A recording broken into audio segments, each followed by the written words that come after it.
بسم اللہ الرحمن الرحیم جزا اللہ عنا سیدنا و مولانا محمد صلی اللہ علیہ وآلہ وسلم السلام علیکم ورحمۃ اللہ۔ جو قوم استاد کے حقوق پورے کرتی ہے، اللہ و رسول کی خوشنودی حاصل کرتی ہے، اس بہت بڑی سعادت کی وجہ سے آسی ذلت و رسوائی سے محفوظ رہتی ہے۔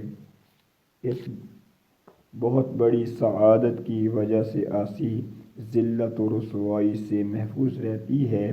جو قوم استاد کے حقوق پورے کرتی ہے، سلامتی اور سکون کے ساتھ رہتی ہے، اس قوم سے میرے رسول کے جانشین نے خوش کیا ہے۔ اس قوم نے میرے رسول کے جانشین کو خوش کیا ہے۔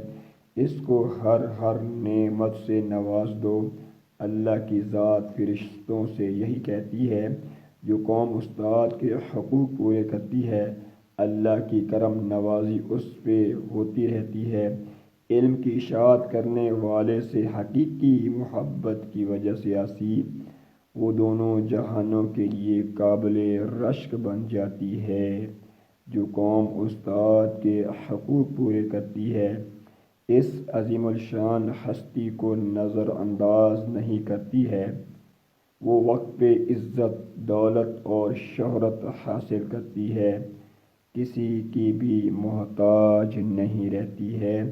جو قوم استاد کے حقوق پورے کرتی ہے، نفع بخش علم اس سے حاصل کرتی ہے، استاد کے ساتھ نیکی اور بھلائی ہی کرتی ہے، ہر نعمت پہ حکومت کرتی ہے، ہر نعمت پہ حکومت کرتی ہے۔